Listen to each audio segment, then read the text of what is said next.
klarifikasi. Ini tanggung jawab siapa? Bapak malu nggak sih? Adakah saya dengar permintaan maaf yang benar Merdeka! Merdeka! Merdeka!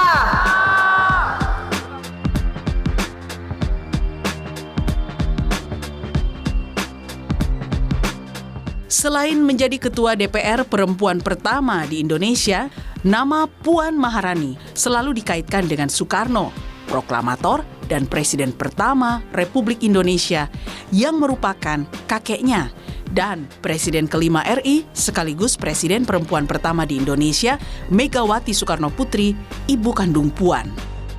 Mengawali karir politik sebagai Ketua Bidang Pemberdayaan Masyarakat dan Perempuan DPP PDIP, karir politik Puan terbilang moncer dengan jabatan mentereng.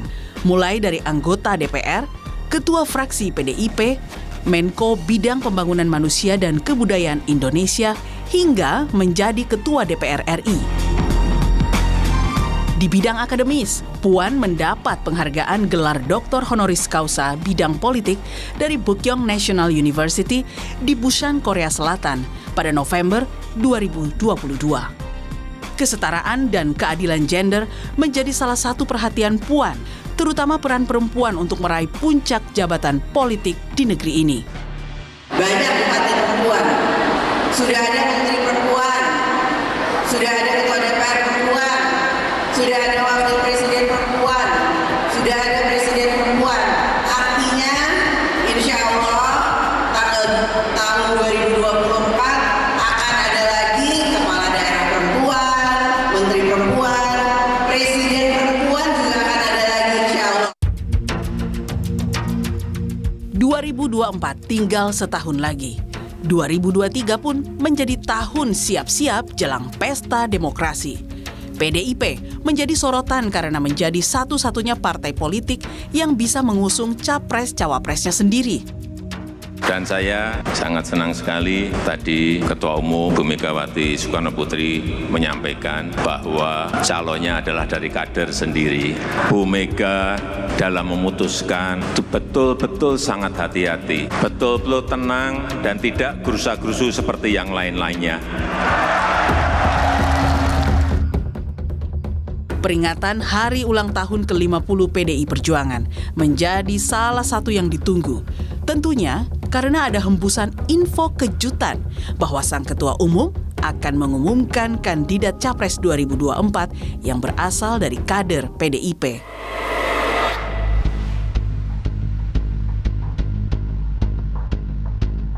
Namun hingga akhir pidato berdurasi hampir 2 jam itu, kejutan Megawati soal Capres tak kunjung muncul. Siapa yang akan dicalonkan? Orang ngono kok saiki nungguin, enggak ada. Urusan gue.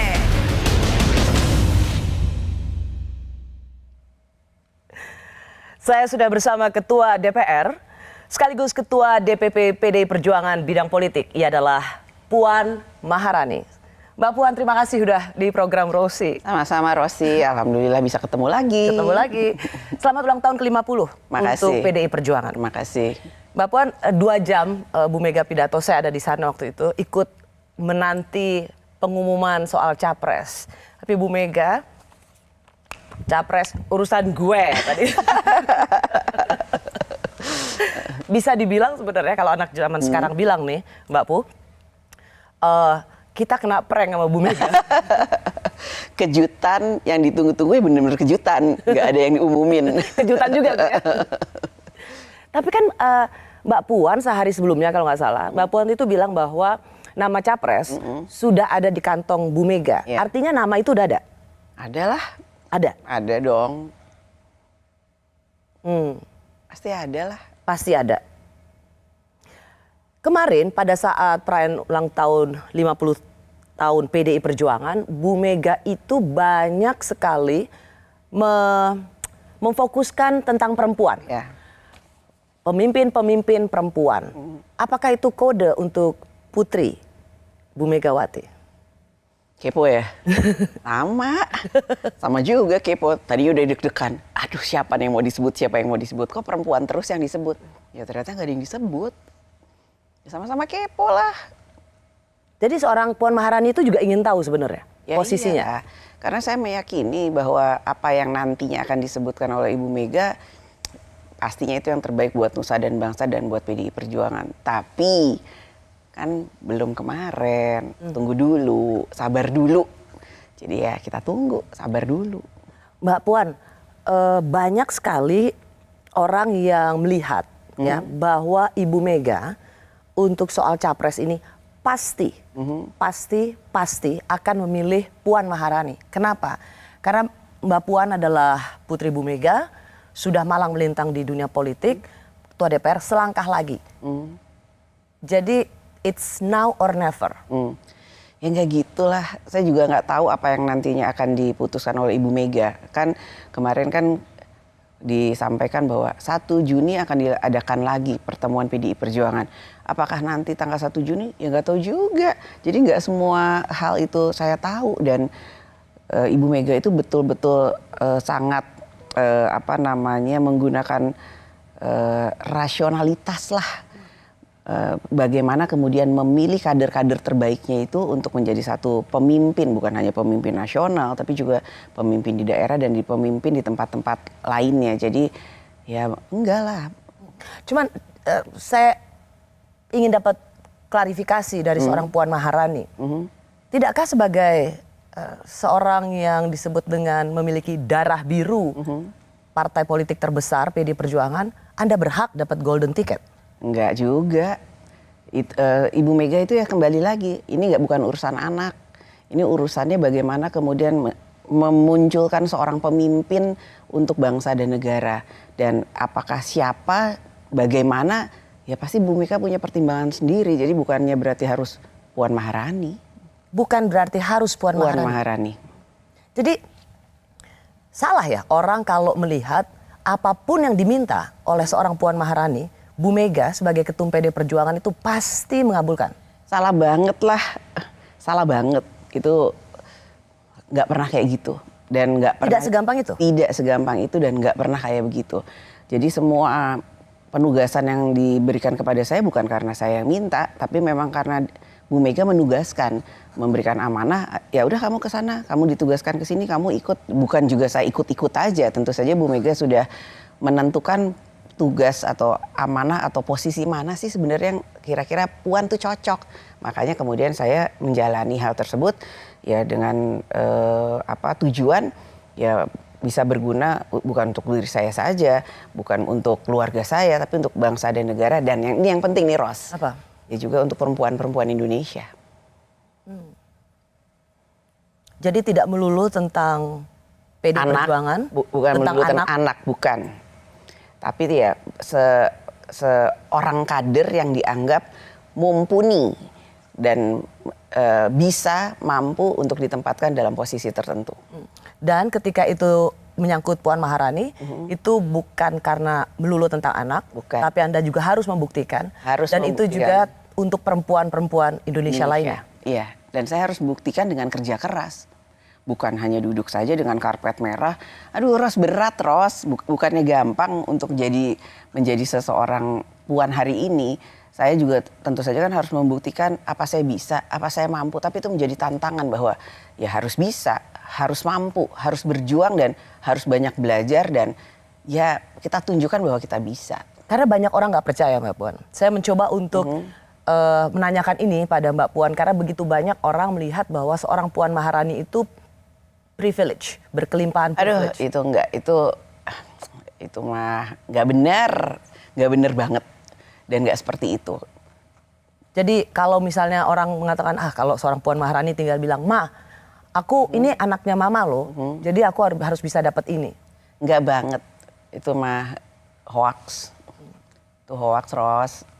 Jadi ada betul yang membedakan Ibu Megawati sebagai seorang ketum partai dan seorang ibu. Iya, itu sangat berbeda sekali. Jadi kalau lagi bicara dengan seorang ketua umum pasti ini masalahnya ini. Tapi kalau sebagai ibu dan anak, mah ayo dong, ayo kita makan lah, mah kemana lah, mah gitu. Itu oke ketawa-tawa. Tapi kalau udah urusan kerjaan, urusan hal-hal yang berbau atau berkaitan dengan bangsa dan negara, kita saklek berdiskusi, bahkan sampai sering sekali berdebat. Dan saya merasa tidak ada privilege untuk saya, karena memang selalu ditugaskan turun ke bawah, kerja yang benar, yang kuat, yang sabar, yang tabah dalam menghadapi semua tantangan ke depannya. Itu saya jalanin. Jadi ya nggak ada gitu, kayak semuanya itu karpet merah, nggak ada banget, terus itu hoax. Dan hari ini Mbak Puan ingin mengatakan bahwa tidak benar bahwa serta-merta nama capres itu pasti harus dipilih karena Mbak Puan anaknya, jadi pasti Puan Maharani. Bukan karena anaknya, tentu saja nanti yang dipilih itu karena kader, seorang kader. Saya seorang kader yang kebetulan anaknya Ketua Umum Ibu Megawati Soekarno Putri, tapi saya kader. Jadi yang harus disampaikan adalah seorang kader yang memang kemudian dipilih karena punya kompetensi dan kapabilitas. Dan Mbak Puan sendiri bahkan belum tahu ya? Belum tahu. Mbak Puan, saya ingin mengajak kita untuk melihat pidato Ibu Mega. Dan yang paling banyak dapat sorotannya yaitu ketika soal Pak Jokowi. Ini dia. PDI Perjuangan menggalakkan program stunting loh Pak. Mbok saya dikasih bintang toyo. Pak Jokowi gue ngono lho, mentang-mentang. Lah iya, padahal Pak Jokowi kalau nggak ada PDI Perjuangan juga aduh kasihan dah.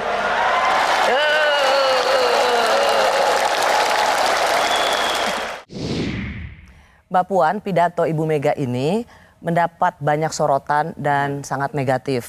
Kenapa? Karena itu dianggap merendahkan Pak Jokowi yang juga sebagai seorang presiden. Sebenarnya gimana memahami pidato Bu Mega ini?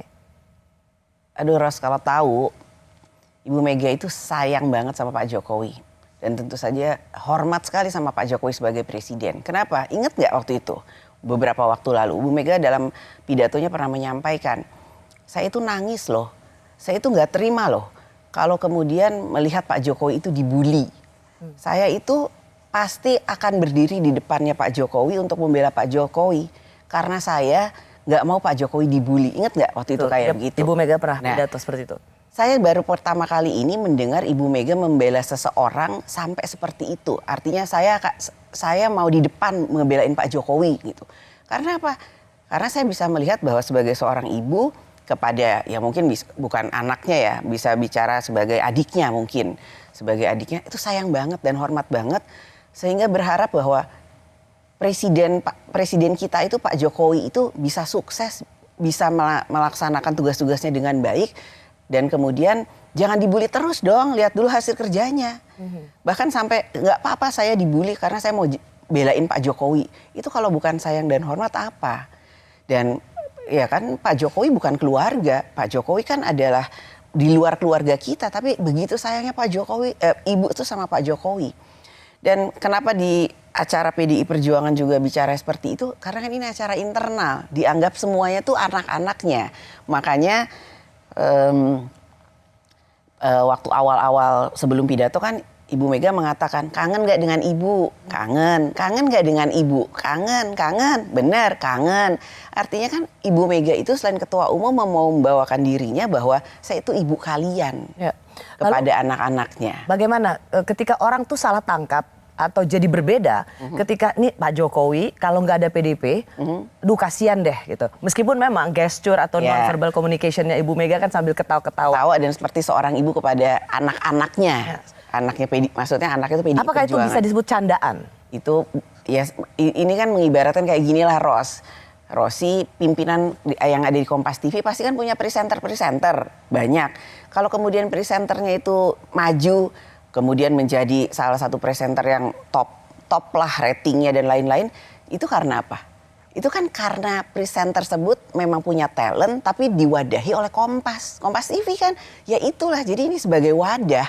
Jadi maksudnya ayo dong kita sama-sama maju, ayo dong sama-sama kita memberikan bakti kita atau apa yang kita bisa lakukan untuk bisa membangun bangsa dan negara, kan diperlukan dua it takes two to tango. Nah, it takes two to tango untuk bisa Karena melaksanakan hal itu. Sering juga memuji kadernya. Nah, dan di pidatonya kalau kita dengar Pak Jokowi itu pinter loh. Kalau nggak pinter ngapain saya mau sama Pak Jokowi? Itu saya tuh bisa melihat bagaimana sayang dan hormatnya Ibu Mega sebagai ibu kepada adiknya, kepada Pak Jokowi. Jadi bukan ada rasa yang mau merendahkan atau sepertinya nggak hormat. Aduh, itu justru kebalikan.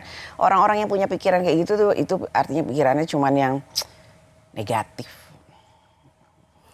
Puan Maharani menjalankan instruksi Ketua Umum PD Perjuangan, turun ke lapangan, ketemu langsung masyarakat. Tapi kenapa masih ada keraguan publik pada seorang Puan Maharani? Apa jawaban Puan? Aduh, kalau ingat mau nangis melulu.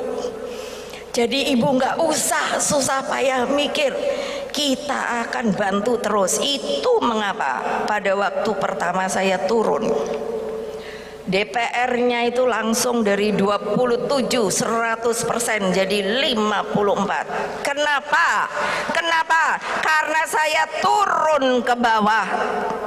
Saudara-saudara sekalian, siapa yang tidak mau turun ke bawah, apa boleh buat? Apa boleh buat? Karena hanya satu-satunya cara untuk bisa mengumpulkan yang namanya rakyat, struktur yang kita sudah punya dengan nama 3 pilar. Kalau ini saja sudah beres, sudah bagus, tetapi orang-orangnya masih tidak berdisiplin. 1. 2, tidak punya harga diri. Ya dong. Ibu mesti apa? Tuh, akeh sing menang timbang sing teriak.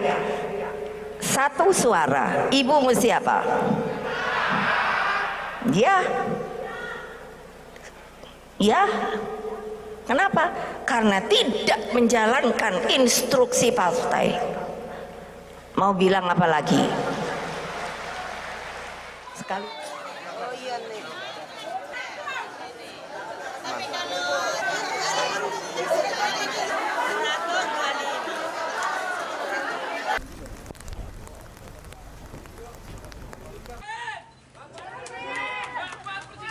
Anak tangga.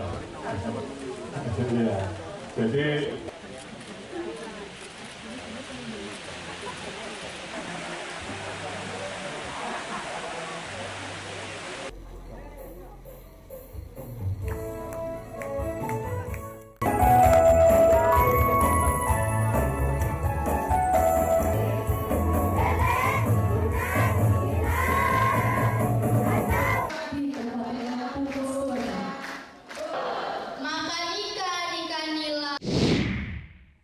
Bersama Ketua DPR Perempuan pertama, Puan Maharani, yang juga menjabat Ketua DPP PD Perjuangan bidang politik. Mbak Puan melaksanakan semua instruksi Ketua Umum partai, turun ke bawah. Tapi masih banyak yang meragukan seorang Puan Maharani. Mbak Puan merasa itu? Banget. Merasalah. Bingung juga, Ros. Nggak tahu kenapa. Kayaknya udah berusaha kerja benar, turun ke bawah. Kemudian kerja ke lapangan, ya walaupun saya juga tahu nggak bisa juga menyelesaikan semua masalah karena kan masalah begitu banyaknya. Tapi paling saya berusaha untuk bisa menyapa rakyat, mendengar aspirasi rakyat dan juga tentu saja bagaimana mengetahui kondisi keadaan rakyat. Tapi ya kayaknya memang yang udah nggak suka tetap aja nggak suka, udah nggak lihat lagi apa yang dilakukan oleh Puan Maharani, tapi ya selalu salah aja. Selalu salah aja. Itu Mbak Puan juga rasakan ya? Rasa. Apapun yang Mbak Puan lakukan pasti sering direspons negatif. Iya. Walaupun saya udah berusaha ya menjalankan itu dengan sebaik-baiknya. Tapi ya namanya mungkin orang udah gak suka ya tetap gak suka. Dan ya kan kita juga gak bisa bikin senang semua orang untuk suka. Ya jadi saya terus aja jalan, terus aja turun ke bawah, menyapa masyarakat, bertemu dengan masyarakat. Ya udah itu aja yang bisa saya lakukan, Ros. Karena memang setiap kali ada aktivitas Mbak Puan dan kemudian publik itu melalui sosial media, netizen itu pasti sering juga memberikan serangan-serangan pada seorang Puan Maharani. Coba kita lihat misalnya untuk sesuatu yang bersifat vlog saja, Anda pasti langsung diserang. Ini dia, coba kita lihat. Persiapan mau pembukaan Rakernas nih sama Mas Nanan. Terus ada Ibu lagi serius ngobrol sama Presiden. Yang lainnya ada Bendahara, Mas Pram, sama Kabin. Kenapa video ini mendapat penilaian negatif? Karena Mbak Puan seolah-olah memperlihatkan Pak Jokowi seorang presiden itu lagi, mereka istilahnya gini Mbak Puan, menghadap guru BP. Gitu. Jadi itu acara di kantor DPP PDI Lenteng Agung. Kita punya satu ruangan yang kita persiapkan untuk presiden. Memang ruangannya itu lebih layak, lebih bagus. Tapi kemudian Pak Presiden mengatakan nggak usah, saya mau ketemu dengan Ibu Ketua Umum. Ibu Ketua Umum lagi di ruang kerjanya. Ya itu ruang kerjanya Ibu Ketua Umum. Seorang Ketua Umum partai besar, tapi ruangannya ya apa adanya aja. Dan karena sebenarnya Pak Jokowi itu sebenarnya sudah diminta nunggu di holding room misalnya gitu ya. Jadi kita punya ruangan, kita bukan punya holding room, ada ruangan lah. Jadi kayak ruang makan yang lebih baik lah gitu. Tapi karena tahu kita semua ada di situ, kemudian Pak Presiden bilang udah bareng aja sama Ibu. Dan memang tempat duduknya itu kayak begitu. Yang lain tempat duduknya tempat duduk biasa, hanya tempat duduk kerja ketua umum yang seperti itu, jadi lebih tinggi. Ya udah, dan saya ingin menunjukkan apa adanya. Ini suasana kekeluargaan dalam acara PDI Perjuangan internal di ruang Ibu Mega yang seperti itu gitu. Dan kalau kita lihat dari videonya kan saya hanya menyapa dan kemudian Presiden dada-dada kan gitu. Ya udah itu aja, nggak ada maksud lain. Mau sepertinya saya menunjukkan bahwa siapa yang lebih tinggi atau yang tidak lebih tinggi, nggak ada maksudnya. Kita merasa akrab sebagai satu keluarga. Dan menunjukkan bahwa itu memang itu originalitas suasana saat itu. Susunan kursinya juga seperti itu. Ya begitu, nggak ada yang dirubah-rubah. Dan kalau sekarang kita datang ke ruang kerja itu ya gitu juga tempat duduknya. Jadi siapapun yang duduk ya gitu juga. Ya udah itu, jadi nggak ada maksud apa-apa, maksud lain. Jadi ya itu lagi. Ya kalau kemudian orang berpikir bahwa saya itu sepertinya punya maksud-maksud tertentu, ya enggak banget lah. Enggak banget, Ros, nggak ada maksud. Saya aja membuat video itu kan senyum. Nggak yang cemberut atau ya enggak, menunjukkan apa adanya sebagai satu keluarga besar dan udah gitu aja. Nah, karena Mbak Puan bilang cemberut, ya ada yang sangat viral sekali apalagi sih nih soal kecemberutannya Mbak Puan. Ini dia.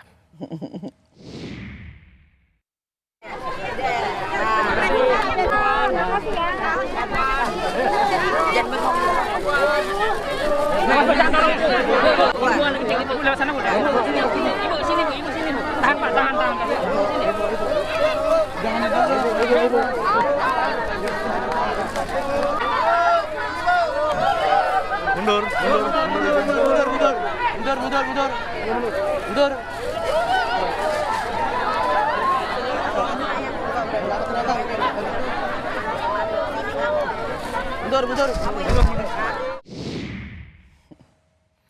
Mbak Puan, judes amat. Apa sih yang terjadi sebenarnya? Aduh, ya pokoknya atas kejadian itu pada kesempatan ini saya minta maaf kalau kemudian kok judes banget sih, kok cemberut banget, saya minta maaf. Karena apa? Situasinya pada saat itu tuh panas banget gitu, terik. Kemudian rakyat banyak, kan tadi dilihat kan, rakyat banyak. Ada yang mau salaman, ada yang mau minta kaos. Tapi kemudian tim yang ada di lapangan itu harusnya itu lebih sigap untuk membantu saya dalam membagi-bagi kaos itu. Ya, tapi ternyata tidak sesuai dengan harapan. Jadi kemudian ya terjadilah hal seperti itu. Jadi ya sebagai manusia ya ada juga kadang-kala kan ya jadi bad mood lah gitu. Karena panas, rakyat banyak. kemudian situasinya tidak mendukung dan lain-lain sebagainya. Tapi intinya ya adalah ya saya minta maaf kalau kemudian itu bikin sepertinya kok gini sih. Itu aja yang bisa saya katakan pada kesempatan ini, karena ya nggak ada kata lain. Dan kalau saya tadi sempat lihat, dengar sedikit percakapan, sebenarnya Mbak Puan itu marah dengan tim ya, karena nggak sigap kamu di sini gitu, supaya kaosnya lebih cepat gitu, bener? Iya, kalau lihat di videonya itu kan kelihatan, saya nggak marah sama rakyat, saya nggak cemberut sama rakyat. Saya mau, ayo cepetan, ini panas, rakyat udah mau segera dapat kaos, mau salaman juga yang karena sebelumnya salaman-salaman. Ya udah itu, jadi ya sudah setelah itu karena saya anggap sudah tidak kondusif, ya udah saya kemudian naik mobil, udah itu aja. Jadi nggak ada maksud apa-apa juga itu. Atau mungkin begini, itu bukan karakter asli seorang Puan yang galak dan judes banget. Ya ngapain sih kita marah-marah, Ros, kalau nggak perlu marah. Ngapain sih kita jutek? Kan saya datang ke lapangan memang mau ketemu rakyat. Mau panas, mau hujan, mau terik, ya itu memang resikonya. Tapi ya harus dibantu juga sama perangkat pendukung supaya kita lebih nyaman. Cepet, ya. Gitu. Saya nangkap maksudnya Mbak Puan, supaya ini masyarakat udah begitu berjubel, mau apalagi sudah tahu mau dapat kaos. Jadi harusnya bisa lebih cepat supaya mereka bisa dapat kaosnya lebih cepat dan bisa yang lain bergantian. Iya itu. Okay. So this is a very good lesson learned ya Mbak Puan ya. Sangat lesson learned, dan ya nggak boleh terulang, dan ya pemimpin dalam situasi apapun ya tetap harus senyum. Satu lagi ya, ini yang juga banyak banget sih, Ros. Biar bisa jawab langsung, klarifikasi tempat ini soal tanam padi. Aduh, ini dia.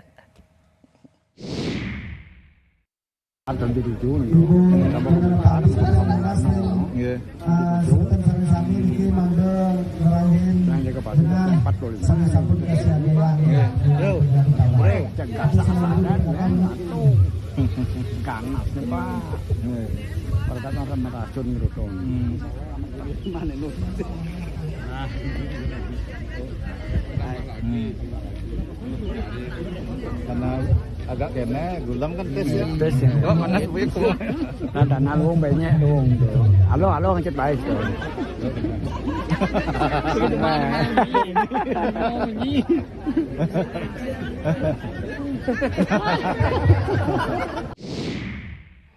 Ya waktu itu diledekin Mbak Puan karena di mana-mana nanam padi itu mundur, bukan maju.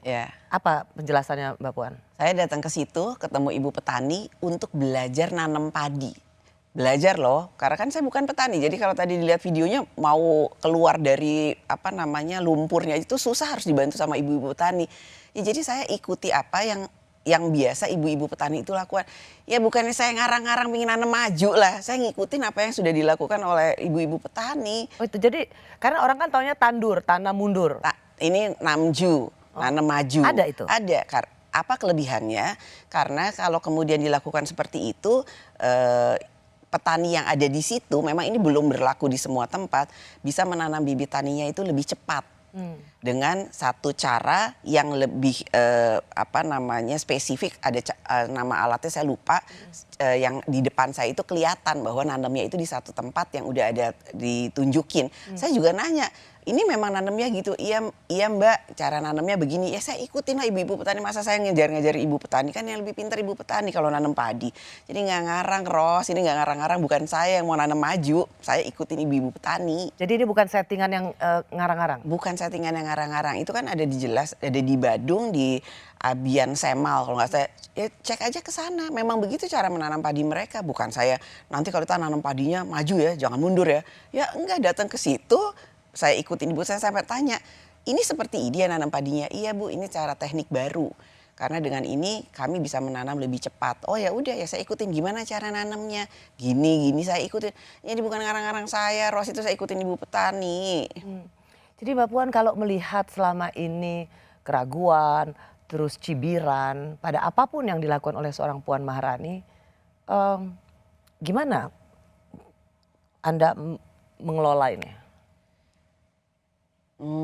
Pertama itu menjadi satu pelajaran, pengalaman yang sangat berharga buat saya.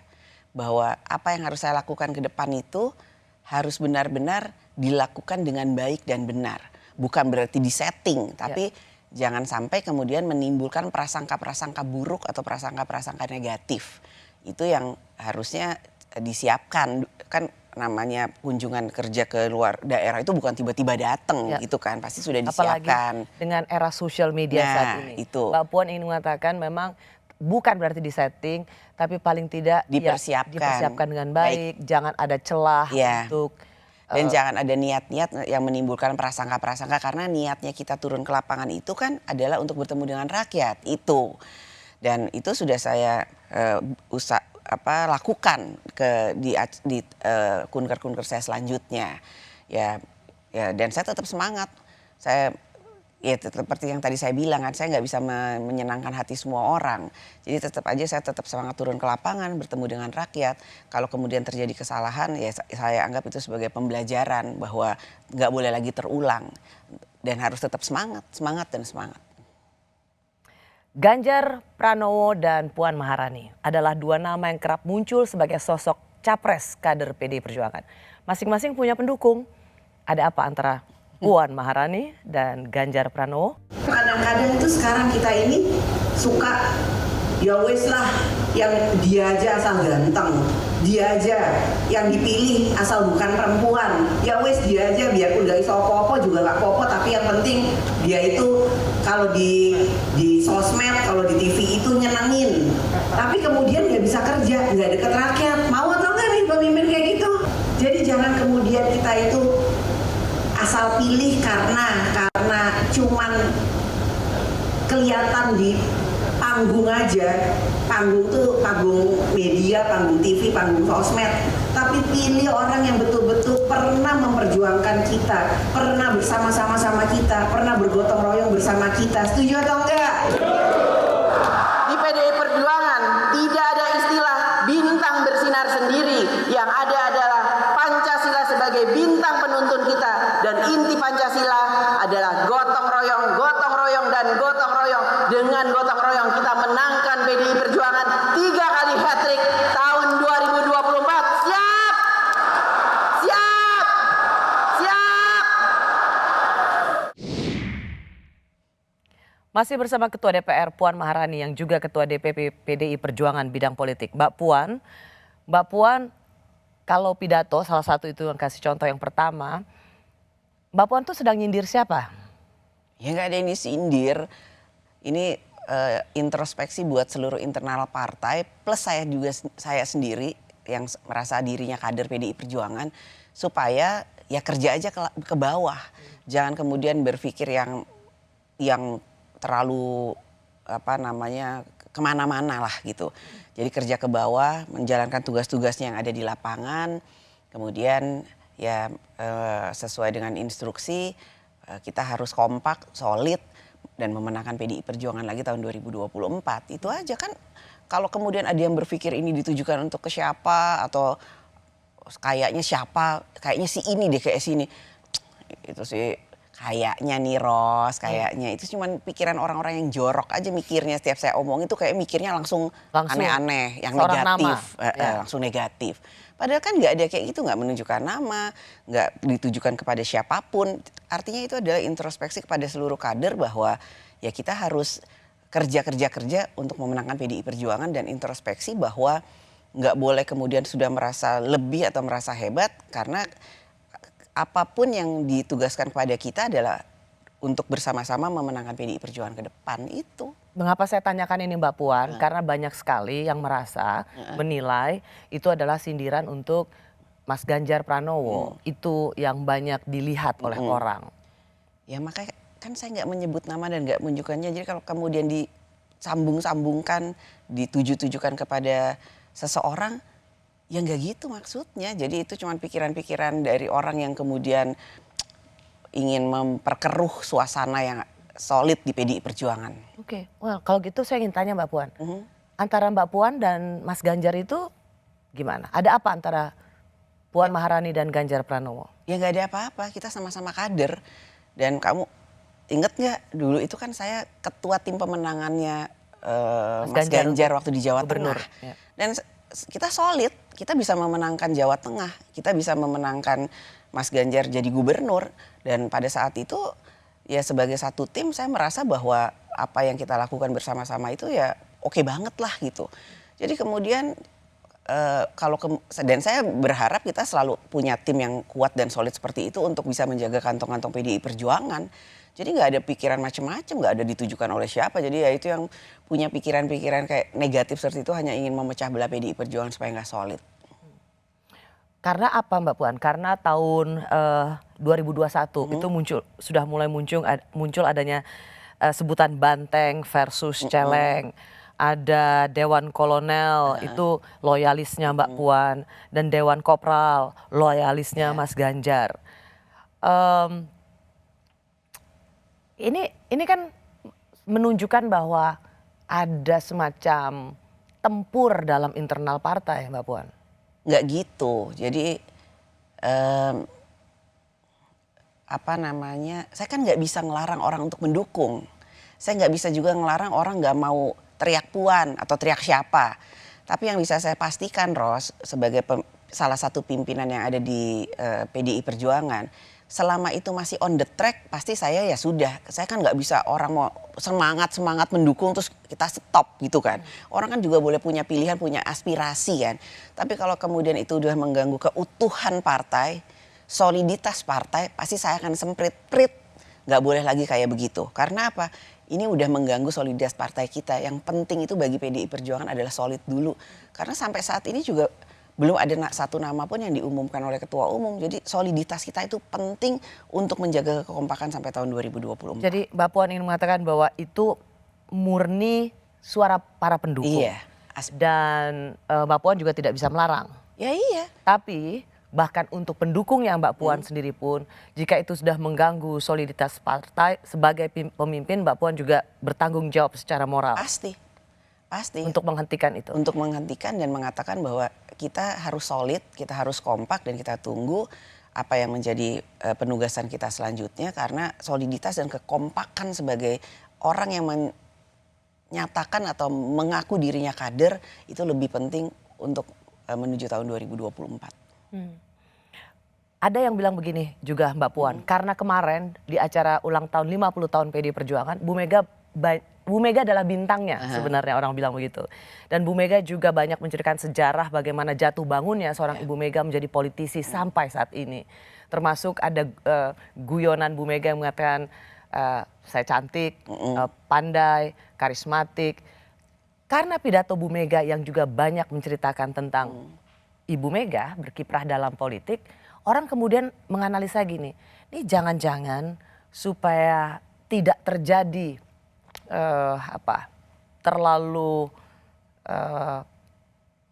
friksinya terlalu besar gitu antara Mbak Puan dan Mas Ganjar gitu pendukungnya, yang akan nyapres lagi Bu Mega. Seberapa gila penilaian ini? Gila.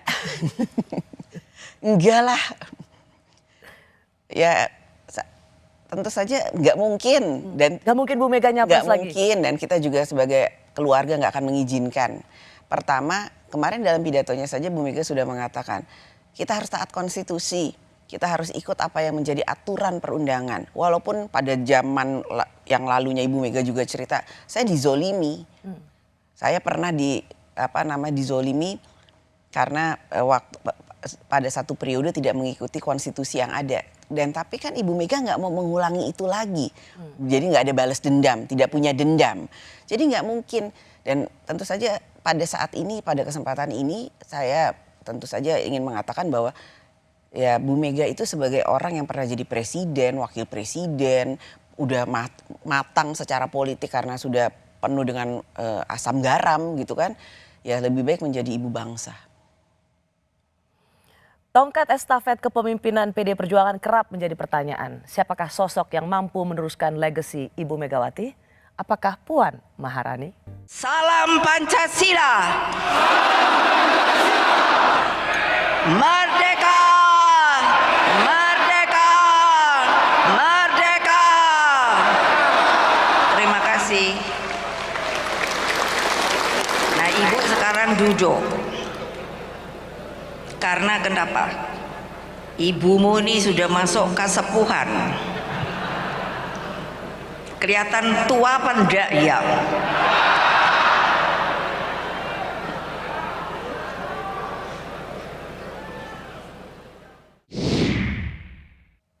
Bersama saya Ketua DPR Puan Maharani yang juga Ketua DPP PD Perjuangan bidang politik yang juga disebut salah satu calon presiden.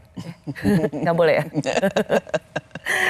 Mbak Puan, Ibu Megawati dalam beberapa acara memang mengatakan sudah cukup bagaimana sepuh gitu. Tapi kan juga ada partai besar yang harus dijaga keberlangsungannya. Benar nggak bahwa tongkat estafet Bu Mega sebagai ketum PD Perjuangan itu serta-merta akan diserahkan pada seorang Puan Maharani? Enggak banget. Kita punya mekanisme, kita belum punya tentu aturan. Maksudnya? Belum tentu. Jadi bukannya tidak mungkin, belum tentu kalimat pasnya. Karena tadi kan saya sudah mengatakan Bu Mega itu sudah bisa menumbuhkan kader-kader terbaik di partai ini. Ya dari presiden sampai kepala daerah, sekarang ada menteri, ada ketua DPR, kita punya macam-macam lah yang punya potensi. Tapi nggak serta-merta atau langsung bisa seperti itu. Karena untuk bisa menentukan itu memang Kongres Partai sudah menentukan bahwa itu merupakan hak prerogatif ketua umum. Jadi sekali lagi soal capres belum tentu. Belum tentu. Seorang Puan Maharani. Belum tentu. Siapa pengganti? Belum PD tentu. Perjuangan belum tentu. Ya nggak gitu juga kali Ros.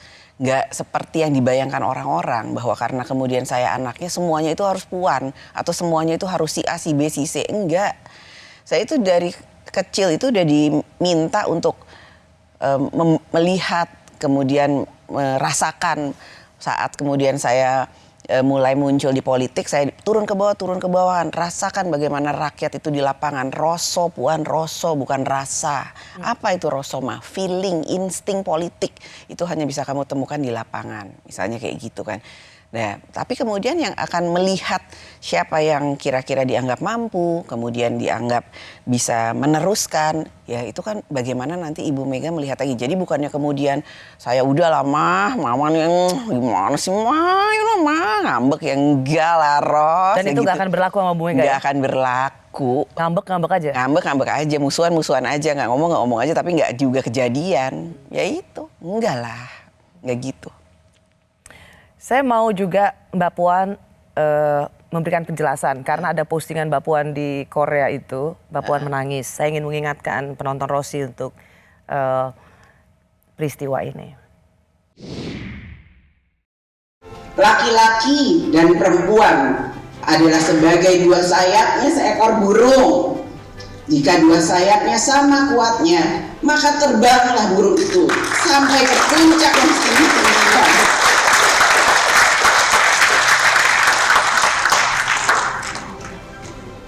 Jika patah satu daripada dua sayap itu, maka tak dapatlah terbang burung itu sama sekali. Inilah semangat yang juga harus kita tanamkan bersama dalam membangun kehidupan demokrasi, di mana perempuan dan laki-laki dalam harkat dan martabat kemajuan dan kesejahteraan yang sama. Negara tidak mungkin sejahtera dan maju jika para perempuannya tertinggal. Saya tidak mengerti Mbak Puan. Kenapa Mbak Puan menangis? Ya, alhamdulillah saya bisa memberikan satu kebanggaan kepada orang tua saya. Saya diberikan penghargaan sebagai doktor honoris causa. Yang penting itu adalah seorang perempuan dari Indonesia di Indonesia, kemudian politikus yang sekarang dianggap bisa memberikan kontribusi pada bangsa dan negara sehingga dikasih penghargaan honoris causa. Karena saya merasakan, aduh Ros, berat banget. Pasti saya gini Mbak Puan, pasti ada sesuatu dalam memori kolektif atau yang diingat oleh Mbak Puan pada saat ada di podium itu. Apa yang ada dalam ingatan ya, waktu itu ya? Ternyata berat jadi perempuan di Indonesia. nggak semudah yang dibayangkan, wah bahwa bisa jadi Menko PMK, jadi ketua DPR. Untuk mencapai ke sini itu ternyata nggak segampang itu. Ya kalau tadi kan Rossi bilang, kenapa sih Mbak Puan selalu dibully terus, kayaknya apa aja yang Mbak Puan lakukan salah terus. Itu kan bukan suatu hal yang mudah sebenarnya kalau kita mau cerna sebagai seorang manusia. Kok udah berusaha kerja sebaik-baiknya, berusaha kerja yang semampunya, tapi kok kemudian tetap salah terus. Kan itu beban batin juga ya. Saya sampai pikir kenapa ya kayak gini terus? Apa karena saya perempuan ya? Tapi saya ngerasa kayaknya iya juga sih. Kayaknya apakah kemudian di Indonesia itu belum siap ya menerima seorang perempuan itu untuk maju jadi seorang pemimpin ya dimanapun posisinya. Jadi saya merasa ya itu kan saya lagi menceritakan dua sayap burung kan. Harusnya kita itu bisa seiring sejalan laki-laki dan perempuan untuk dalam demokrasi di Indonesia. Makanya di situ saya harus bisa karena Ibu Mega juga selalu mengajarkan ini perjuangan kamu dan Mama, maksudnya Ibu Mega dan saya itu ada perjuangan bukan buat kita berdua aja Puan, tapi buat perempuan-perempuan Indonesia. Sering Mbak Puan merasa dianggap tidak mampu karena perempuan? Sering. Bayangkan kalau saya aja merasa seperti itu, saya ngebayangin, perempuan yang lain kayak gimana. Ya itu. Orang tidak nyangka loh Mbak Puan bisa dengan menceritakan pengalaman seperti ini. Dengan saya tahu apa yang tertahan pada Mbak Puan. Bahwa ternyata seorang Puan Maharani sendiri sering sekali merasa dianggap tidak mampu karena label perempuan. Ya memang sih tidak ada yang ansih mengatakan, kamu kan karena perempuan, tapi saya merasakan. Jadi kalau memang masih bisa ada yang bukan perempuan, kenapa yang harus perempuan gitu. Makanya saya perempuan itu harus kerjanya itu 2 kali lipat. Untuk bisa membuktikan bahwa dirinya mampu, dirinya bisa, dirinya punya kapasitas, dirinya punya kapabilitas. Dan saya selalu juga mengatakan, kita juga nggak boleh lupa sebagai kodrat kita sebagai seorang perempuan. Kita bisa jadi seorang istri, kita bisa menjadi seorang ibu. Tapi ya kalau bicara gender gitu kan, ya jangan kemudian dianggap perempuan itu karena seorang perempuan tidak mampu itu. Itu yang paling menyakitkan untuk seorang Puan Maharani. Iya. Dalam pidato Mbak Puan di Korea itu saat menerima gelar doktor itu mengutip kalimat yang ada di bukunya Pak Taufik Kimas. Apakah menurut Mbak Puan, karena Mbak Puan saya tahu disayang sekali oleh Pak Taufik Kimas, anaknya Pak Taufik kalau Bu Mega bilang. Padahal anak dua-duanya kan, lahirnya dari mana? Suka cemburu aja deh. Apakah menurut Mbak Puan kalau Pak Taufik ada situasi akan berbeda? Bisa iya, bisa tidak. Tapi kemudian awalnya saya harusnya jikalau coba. Tapi kemudian saya harus menguatkan hati saya. Mungkin memang sudah seperti ini jalannya. Jadi saya harus tetap bisa maju, tetap harus bisa semangat. Walaupun nggak ada Pak Taufik, dan ini merupakan satu pembuktian bahwa saya mampu dan saya akan tunjukkan kepada Ibu Mega dan Pak Taufik bahwa anak perempuannya bisa. Apalagi yang ingin dibuktikan oleh seorang Puan Maharani? Ya bahwa apa yang saya lakukan ini harusnya juga bisa nantinya itu akan bisa berguna bagi perempuan-perempuan Indonesia, bukan buat saya. Jadi ayo perempuan Indonesia tuh harus semangat dan kita harus bisa sama-sama bersatu, bergotong royong untuk membangun bangsa ini ke depan dimanapun posisi kita, karena kita bisa. Mbak Puan, akan ada waktu pengumuman dari Ibu Megawati soal capres. Bagaimana jika pilihan itu tidak jatuh ke Mbak Puan? Apakah Mbak Puan bisa menerimanya? Saya tuh kader. Kita semua tuh yang ada di Inter PDI Perjuangan tuh kader. Jadi saya meyakini apapun yang menjadi keputusan Ibu Ketua Umum itu adalah keputusan terbaik yang akan dipilih untuk bangsa dan negara dan juga tentu saja PDI Perjuangan. Jadi sebagai kader tentu saja saya akan ikut dengan apa yang menjadi keputusan Ketua Umum karena itu pasti yang terbaik untuk bangsa dan negara dan juga PDI Perjuangan. Siapapun yang dipilih. Siapapun. Puan Maharani, terima kasih banyak sudah berbagi dan mengklarifikasi banyak hal di program Rosi. Sekali lagi selamat ulang tahun. Terima kasih untuk, Rosi. PDI Perjuangan. Salam hormat saya untuk Ibu Megawati. Terima kasih. Saya Rusiana Silalahi. Terima kasih sudah menyaksikan program Rosi. Kita jumpa lagi minggu depan. Tetaplah di Kompas TV, independen, terpercaya.